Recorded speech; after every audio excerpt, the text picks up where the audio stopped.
Opposition کا وزیر اعظم کے خلاف بڑا اقدام۔ وزیر اعظم عمران خان کے خلاف تحریک عدم اعتماد قومی اسمبلی سیکریٹریٹ میں جمع کرا دی گئی۔ اسپیکر قومی اسمبلی 7 دن سے پہلے اجلاس بلانے کے پابند ہوں گے۔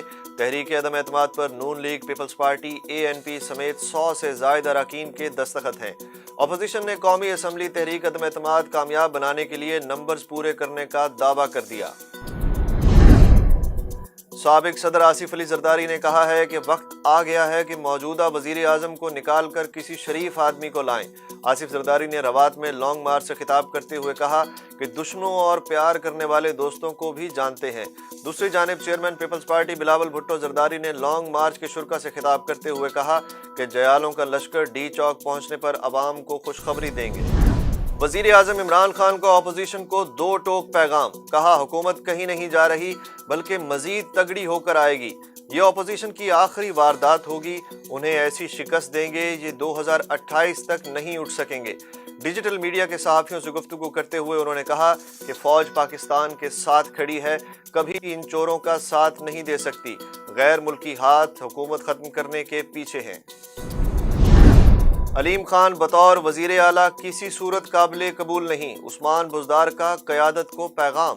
ذرائع کے مطابق علیم خان کے خلاف وزیر اعلیٰ پنجاب سردار عثمان بزدار کھل کر میدان میں آ گئے۔ انہوں نے کہا کہ چودھری پرویز الہی کو منصب دیا جائے، علیم خان قابل قبول نہیں۔ ارکان اسمبلی میں بھی ان کے خلاف جذبات ہیں۔ وفاقی وزیر اطلاعات فواد چودھری اور گورنر سندھ عمران اسماعیل نے سابق سینئر صوبائی وزیر علیم خان سے ملاقات کی۔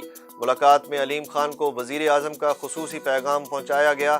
ذرائع کے مطابق علیم خان نے وزیر اعظم کے پیغام کے حوالے سے فواد چودھری اور عمران اسماعیل سے جہانگیر ترین کے ساتھ مشاورت تک کا وقت مانگ لیا۔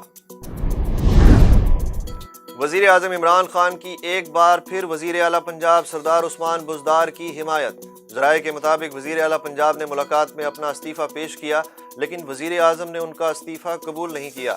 ذرائع کے مطابق وزیر اعظم نے وزیر اعلیٰ عثمان بزدار کو کام جاری رکھنے کی ہدایت کر دی۔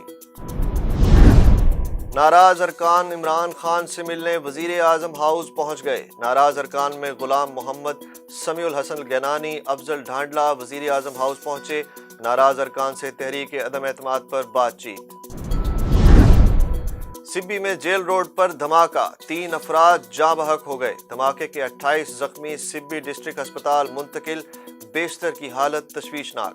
پولیس کے مطابق دھماکہ حبیب چوک کے قریب ہوا، جس میں 2 پولیس اہلکار بھی زخمی ہوئے۔ روس کی یورپ کو گیس سپلائی بند کرنے کی دھمکی۔ غیر ملکی خبر رساں ایجنسی کے مطابق روس نے دھمکی دی ہے کہ اگر اس کے تیل کی برآمد پر پابندی لگی تو جرمنی جانے والی گیس کی مین پائپ لائن کو بند کر دیا جائے گا۔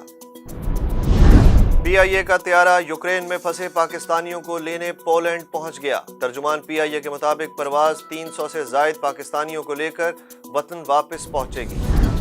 سپریم کورٹ نے اسلام آباد کے منال ریسٹورنٹ کو کھولنے کا حکم دے دیا۔ عدالت نے اسلام آباد ہائی کورٹ کا غیر دستخط شدہ مختصر حکم نامہ معطل کر دیا۔ سپریم کورٹ نے دوران سماعت chairperson wildlife board Rana Ahmad کی سرزنش کر دی۔ کورونا مثبت کیسز کی شرح میں کمی آنے لگی، 24 گھنٹوں کے دوران مزید 9 اموات۔ کورونا مثبت کیسز کی شرح 1.29% ریکارڈ، 378 نئے کیسز بھی رپورٹ۔ پاکستان اور آسٹریلیا کے درمیان 3 میچوں پر مشتمل ٹیسٹ سیریز کا پہلا میچ ڈرا ہو گیا۔ پنڈی اسٹیڈیم میں کھیلے گئے میچ کے آخری روز آسٹریلوی ٹیم پاکستان کے خلاف 459 رنز پر آؤٹ ہو گئی۔ پنڈی اسٹیڈیم کی پچ بولرز کے لیے قبرستان، جبکہ بلے بازوں کے لیے رنز کی جنت بن گئی۔ میچ میں مجموعی طور پر دونوں ٹیموں کی جانب سے 1187 رنز سکور کیے گئے۔ وومن کرکٹ ورلڈ کپ میں پاکستانی ٹیم کو دوسری شکست۔ آسٹریلیا نے پاکستان کو 7 وکٹوں سے شکست دے دی۔ آسٹریلیا نے 191 رنز کا ہدف 35ویں اوور میں حاصل کر لیا۔ معروف ٹک ٹاکر حریم شاہ کو 18 اپریل تک FIA کے سامنے پیش ہونے کا حکم۔ سندھ ہائی کورٹ میں حریم شاہ کے خلاف FIA کی انکوائری سے متعلق درخواست کی سماعت ہوئی، جس میں حریم شاہ کے وکیل نے ترک زبان میں میڈیکل سرٹیفکیٹ عدالت میں جمع کرایا۔